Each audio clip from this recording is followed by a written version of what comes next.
ممبر نور پہ رانا افروز علماء کرام قراء مشورائے نات اور جملہ برادران اہل سنت، عزت مآب ماؤں اور بہنوں، السلام علیکم ورحمۃ اللہ وبرکاتہ۔ نحمدہ و نصلی علی رسولہ الکریم، اما بعد۔ قال رسول اللہ صلی اللہ تعالی علیہ وسلم کان النبی یبعث الی قومہ خاصہ وبعثت الی الخلق کافہ۔ صدق رسول اللہ صلی اللہ تعالی علیہ وسلم۔ درود پاک پڑھ لیجیے۔ اللہم صلی علی سیدنا محمد مبارک وسلم۔ آپ تقریباً سر شام سے ہی ذکر رسول پاک مسلسل سماعت کر رہے ہیں، کیونکہ یہ مہینہ ماہ ربیع الاول وہ مبارک مہینہ ہے جس میں حضور سید عالم صلی اللہ تعالی علیہ وسلم رحمت للعالمین ہو کر محسن انسانیت ہو کر تشریف لائے۔ آپ کا مقام، آپ کا مرتبہ کتنا اونچا ہے، اسے ہم سب علماء مل کر بھی بیان نہیں کر سکتے۔ ایک عاشق رسول اعلی حضرت امام احمد رضا قدس سرہ فرماتے ہیں، زہر عزت و اطلاع محمد کہ ہے عرش حق زیر پائے محمد، فلک فرش ان کا، مقام عرش ان کا، ملک خادمان سرائے محمد۔ خدا کی رضا چاہتے ہیں دو عالم، خدا چاہتا ہے رضائے محمد صلی اللہ علیہ وسلم۔ یہ بڑی اونچی فکر ہے اور سرکار علیہ الصلوۃ والسلام کی مختصر انداز میں بڑی مدحت میں سرکار کی مدحت کے بہت سے گوشے ہیں، بہت سے باب ہیں۔ ہم نے جو حدیث پاک صحیح البخاری کی پڑھی ہے، اس میں سرکار کی مدحت کا ایک گوشہ ہے۔ حضور سید عالم صلی اللہ علیہ وسلم ارشاد فرماتے ہیں کہ پہلے کے نبی خاص اپنی قوم میں مبعوث کیے جاتے تھے اور خاص اپنی قوم کی زبان میں بھیجے جاتے تھے۔ جیسے قوم بنو اسرائیل ہے تو بنو اسرائیل کے نبی ہیں، انہی میں بھیجے گئے، انہی کی زبان میں بھیجے گئے، دوسری قوموں کے لیے نہیں، دوسرے اہل زبان کے لیے نہیں۔ لیکن سرکار فرماتے ہیں وَبُعِثْتُ إِلَى الْخَلْقِ كَافَّةً، اور میں ساری کائنات خلقت کی طرف مبعوث بنا کر بھیجا گیا، مبعوث کیا گیا۔ ساری کائنات خلقت میں جتنی بھی زبانیں ہیں، تمام زبانیں بولنے والے لوگ آ گئے، کیا عرب، کیا عجم، کیا ہندی، کیا سندھی، سب کا رسول بنا کر بھیجا گیا۔ اور ساری کائنات خلقت تو قیامت تک پیدا ہوتی رہے گی، اس کا مطلب یہ ہوا کہ حضور صلی اللہ علیہ وسلم ساری کائنات خلقت کے لیے قیامت تک کے لیے رسول بنا کر بھیجے گئے۔ ساری کائنات خلقت میں جن اور انس بھی ہیں، انسان اور جنات،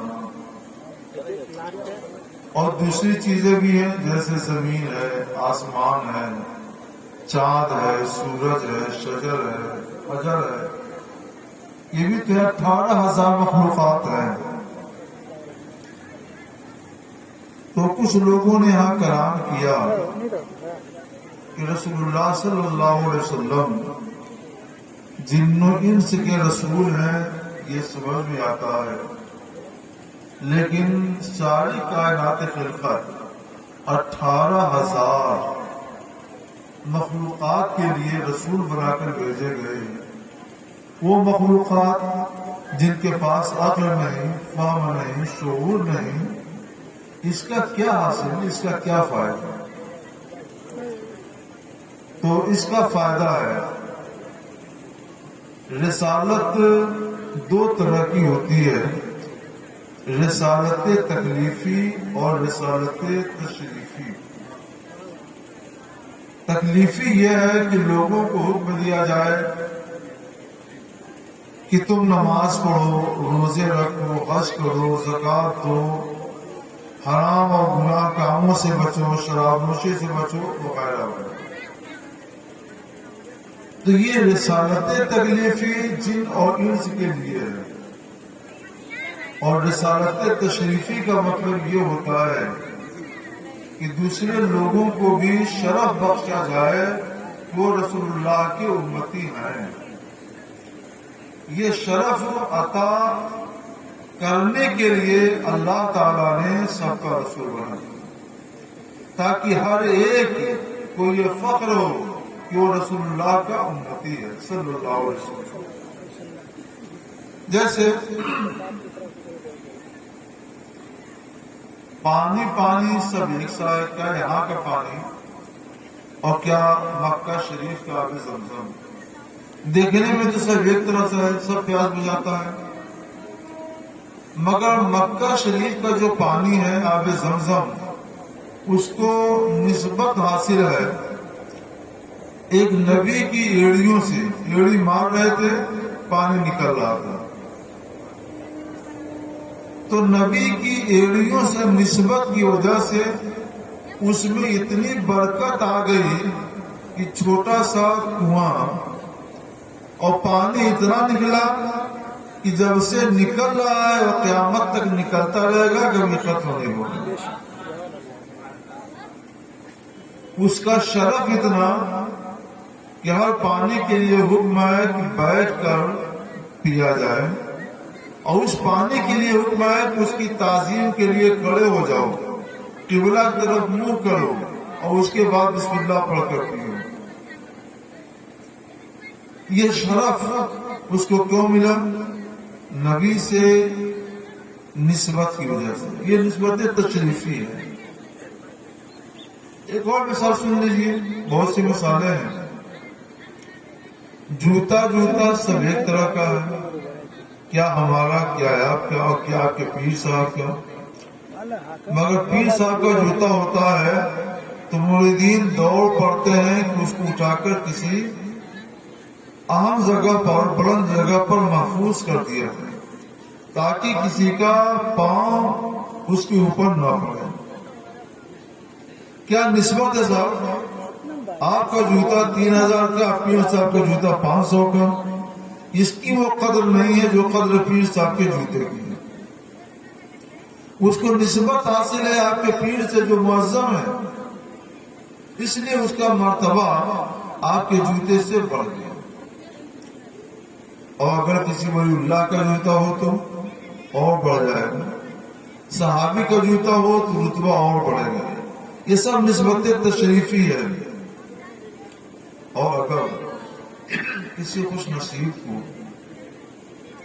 خواب ہی میں صحیح مصطفیٰ جان رحمت صلی اللہ علیہ وسلم کے نالین مل جائیں تو قسمت کی میراث سمجھے گا۔ جو سر پہ رکھنے کو مل جائے نالے پاک حضور تو پھر کہیں گے کہ یہاں تاجدار ہم بھی ہیں۔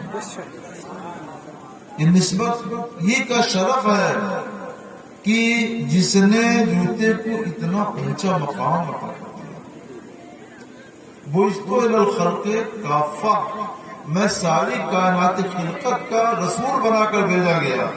جن و انس کے رسول ہیں ان کو مکلف کرنے کے لیے، باقی 18,000 مخلوقات کے رسول ہیں جو آل اقرا سے نہیں، ارباب ہوش میں سے نہیں، ان کو مشرف کرنے کے لیے۔ یہ اندازہ لگایا جا کے لیے ہے کہ سرکار کا مرتبہ کتنا اونچا ہے کہ جس نے ایک ذرہ خاک کو اتنا اونچا بنا دیا۔ بہت اونچا مقام ہے ہمارے حضور جائے نور صلی اللہ علیہ وسلم، اس لیے رسول اللہ کی محبت اپنے سینوں میں بسا کے رسول اللہ کی تعلیم کا ایک اہم عنصر ہے علم حاصل کرنا۔ حضور جب دنیا میں تشریف لائے تو ہر طرف جہالت تھی۔ سرکار علیہ السلام نے ایمان کی دعوت دی اور گشت کر کے جگہ جگہ جا کر لوگوں کو علم حاصل کرنے کی دعوت دی، اور ایک مسجد نبوی شریف سے سرکار علیہ السلام نے بے شمار علماء، شیوخ، فقہا، محدثین پیدا کیے۔ وہی علماء، وہی فقہا بعد میں عرب کے بلکہ دنیا کے بھی تاجدار ہوئے۔ علم کی برکت تھی۔ وہ عرب جن کو اونٹ چلانے سے فرصت نہیں اور معمولی باتوں پر جھگڑنے لگتے تھے، وہ قوموں کی جہاں کیا کرتے، مگر مصطفیٰ جان رحمت صلی اللہ علیہ وسلم نے انہیں علم سے ایسا آراستہ پیراستہ کر دیا، علم کی دولت سے ایسا نواز دیا کہ وہ قوموں کے حاکم اور قوموں کے سلطان بن گئے۔ ایک عرب نے آدمی کا بول بالا کر دیا، خاک کے ذروں کو ہم دوشے سہریا کر دیا۔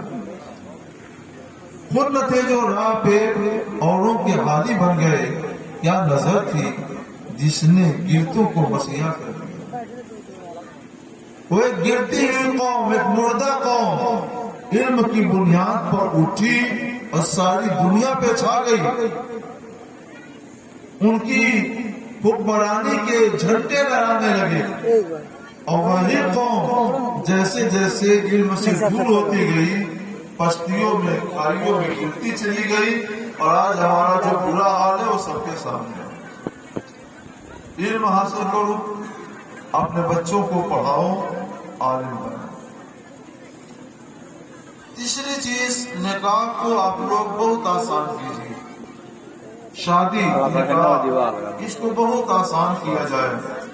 شادیوں میں تنگی اور شرطیں اتنی بڑھا دی گئی ہیں کہ بچیاں بالغ ہو جاتی ہیں، اچھی عمر ہو جاتی ہے، اور ان کا رشتہ نہیں ہو پاتا، ان کی شادی نہیں ہو پاتی، اور پھر وہ کبھی کبھی اپنا فیصلہ خود کر لیتی ہیں، کہیں بھی چلی جاتی ہے۔ وہ کہیں بھی چلی جاتی ہیں تو ایسا نہیں ہے کہ وہ صرف وہ گنہگار ہوتی ہیں، وہ لوگ بھی گنہگار ہوتے ہیں جو جان بوجھ کر جائز بنے ہوئے ہیں، ان کے رشتے کے لیے انتظام نہیں کرتے، اور کڑی کڑی شرطیں لگائے ہوئے ہیں، یہ جہیز ملنا چاہیے، وہ ملنا چاہیے، وہ ملنا چاہیے، اور اس کی وجہ سے وہ اپنے طور پر کوئی ناجائز فیصلہ کرتی ہے۔ اس گناہ کے ذمہ دار ہم سب لوگ ہیں۔ اس لیے ضرورت ہے کہ ہر گاؤں میں ایک کمیٹی بنائی جائے کہ جہیز کی لعنت سے نکاح کو، شادی کو پاک کیا جائے، اور ہر طبقے کے لوگ اپنے طبقے کی بچیوں کے لیے جلد سے جلد رشتے کا انتظام کر کے ان کے شادی کر دیں، ان کو رخصت کر دیں، بہت آسان بنائیں شادی کو، کہ آسانی کے ساتھ سب کی شادی ہوتی رہے، جہیز کی لعنت درمیان میں نہ رہے۔ یہ جو آج جہیز رائج ہے، یہ رشوت ہے، شرعاً رشوت ہے، اور حدیث پاک میں ہے کہ رشوت دینے والا اور لینے والا دونوں جہنمی ہیں۔ تو جہنمی ہونے سے بچو، اپنی بچیوں کی، اپنی بہنوں کی مدد کرو، ان کے لیے اچھے رشتے کا انتظام کرو، جہیز کی لعنت کو اپنے معاشرے سے ختم کرو۔ یہ 2-3 پیغام اس مختصر وقت میں ہم نے آپ کو دیے۔